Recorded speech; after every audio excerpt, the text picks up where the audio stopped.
ucapkan selamat dulu kepada Bapak nih Pak. Dalam programnya mungkin salah satu berpengaruh terkait dengan Alfara Research yang memberikan kalau Bapak merupakan 10 menteri terbaik begitu dari Alfara Research. Bagaimana responnya Pak? Ya alhamdulillah. Ya kami baru bergerak sedikit lah. Tapi mungkin masyarakat sudah merespon respon ya, Pak, secara positif. Nah ini kami punya ambisi yang sangat besar karena ini betul-betul diminta Pak Jokowi supaya UMKM itu betul-betul kan menjadi prioritas beliau. Kami didorong UMKM ini naik kelas. Naik kelas itu artinya apa? Bukan mau mendorong terjadinya konglomerasi lagi, bukan. Tapi meningkatkan kesejahteraan salah satunya. Kesejahteraan ekonomi rakyat, terus ekonomi nasional lebih dibagi lebih rata lah. Ya kalau UMKM-nya naik kelas kan pelaku usahanya akan bukan itu aja, jadi betul. akan semakin besar. Jadi keadilan ekonomi kan menjadi lebih baik, lalu juga masalah sentimen anti konglomerat atau anti apa gitu kan itu terjadi kalau artinya secara politik juga menjadi lebih baik ya ke depan.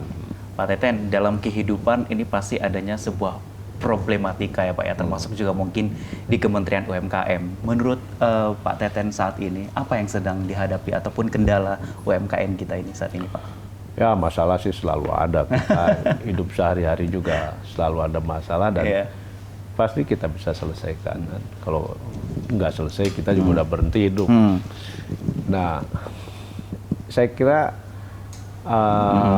masalah utama kalau di UMKM itu selain akses ke pembiayaan, akses ke pasar, lalu pengembangan usaha, terus soal perizinan dan lain sebagainya. Nah, harus diakui saja untuk menjawab tantangan untuk pengembangan UMKM tadi itu sumber daya di pemerintah ini belum cukup lah untuk menyelesaikan masalah itu. Sekali lagi misalnya ini kan perlu expertise ya. Kementerian ini katakanlah isinya birokrat semua. Mungkin bisnis juga nggak bisa, usaha bisa tiba-tiba harus ngurusin ikut kembangkan bisnis, mulai dari perencanaan usaha, bagaimana mencari pembiayaan, marketing, branding, sangat kompleks gitu, kompleks. Kan nggak mungkin bisa dikerjakan oleh birokrat. Nah karena itu saya mau mengubah bahwa kita harusnya melibatkan expert-expert. Kita pegawai kementerian ini hanya administratur saja, gitu. Hanya memoderasi aja dan lain sebagainya, memfasilitasi aja. Nah, jadi kita rubah. Nih, jadi bukan lagi sebagai regulator yang mempersulit UMKM untuk berkembang, tapi kita fasilitator. Bahkan sekarang kita harus menjadi tukang jualan juga. Jadi salesnya UMKM juga. Kalau ada masalah kita juga harus jadi advokatnya. Nah itu kan harus merubah mindset di sini. Karena udah terbiasa ya sebagai regulator. Ini kalau berkaitan masalah dengan kemajuan UMKM begitu ya Pak Teten ya. Hasil dari data ataupun survei yang menunjukkan bahwa retail modern di Indonesia ini berkembang pesat Pak. Bisa menyaingi dengan negara-negara maju ataupun negara-negara yang sedang berkembang. Kemudian bagaimana UMKM ini menyeimbangkan yang pasar tradisional bisa bersaing dengan pasar modern retail kita, jangan sampai kalah atau minimal ya bisa seimbang lah begitu Pak Teten. Ya, sebenarnya warung tradisional itu datanya kira-kira ada 3,5 juta. Sebenarnya kalau dibandingkan dengan retail modern nggak ada apa-apanya kalau dari kekuatan jaringan. Tapi memang ada riset yang mengatakan ada usaha warung-warung tradisional itu banyak mati oleh jaringan retail modern. Mungkin itu ada benarnya. Saya juga lihat memang tidak mungkin bisa bersaing. Nah, tapi saya kira sekarang ya dengan banyak perusahaan e-commerce yang mengambil inisiatif untuk bekerja sama warung-warung tradisional ini. Iya. Ya. Dan sekarang dengan aplikasi yang mereka buat, nah ini tidak harus pemerintah yang membuat aplikasi ini. Saya kerjasama saja dengan beberapa platform itu. Yang problem dari warung tradisional ini kenapa kalah bersaing dengan retail modern adalah barang dagangan mereka dibelinya lebih mahal, sehingga tidak kompetitif. Gitu. Nah, kalau sekarang mereka bisa mendapatkan suplai dari pabrikan, begitu ya, sehingga harga mereka bisa kompetitif dengan pasar, dengan retail modern, saya kira akan lebih kompetitif. Kenapa? Karena mereka bisa jualan 24 jam, langsung dekat dengan konsumen, ya. Nah, jadi saya kira tinggal kita intervensi sedikit aja, ya mereka bisa survive. Saya optimis itu tidak akan mati.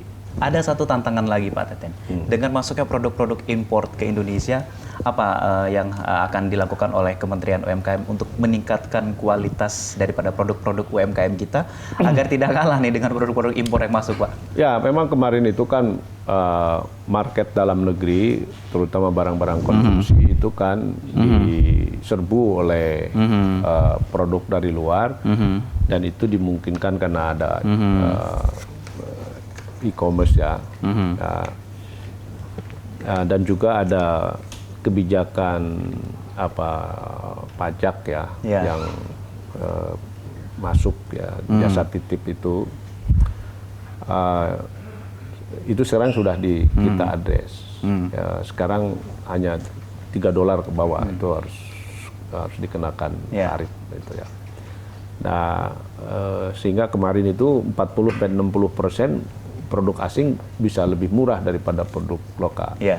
Nah, sehingga itu kita udah Menteri Keuangan saya kira sudah mengambil keputusan ya untuk merubah de minimis tadi. Lalu di sisi lain memang kita harus juga memperbaiki kualitas produk UMKM. Nah, ini yang karena itu kami di kementerian sekarang menargetkan bahwa produk UMKM ini memang betul-betul harus standarnya standar global. Karena apa? Karena di dalam negeri pun harus bersaing dengan produk luar. Kita memang sudah punya perjanjian perdagangan bebas kan di dalam negeri. Dan kita juga mau dorong ekspor UMKM kan 2 kali lipat dari sekarang itu perintah Pak Presiden.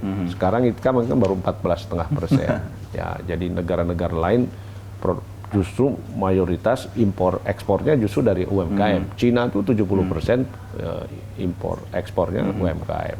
Korea 60%. Thailand udah 35% ekspornya UMKM. Jadi memang kita ini daya saing produknya yang harus ditingkatkan. Baik, Pak Teten, ini apa pendapat Anda terkait dengan 5 UKM yang bukukan ekspor transaksi miliaran di Jerman?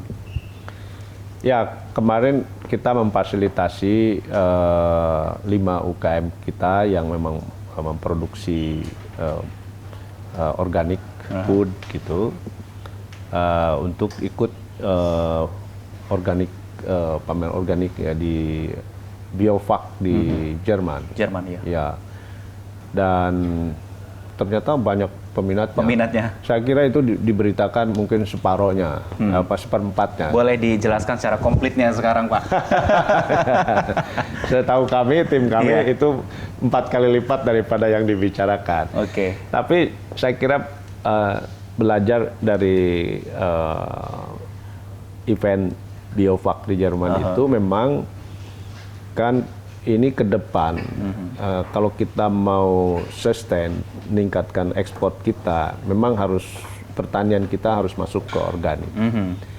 Karena Jerman sendiri dalam waktu dekat mereka menargetkan seluruh makanan mereka harus organik. Nah, artinya kalau Jerman udah begitu, pasti Eropa juga begitu.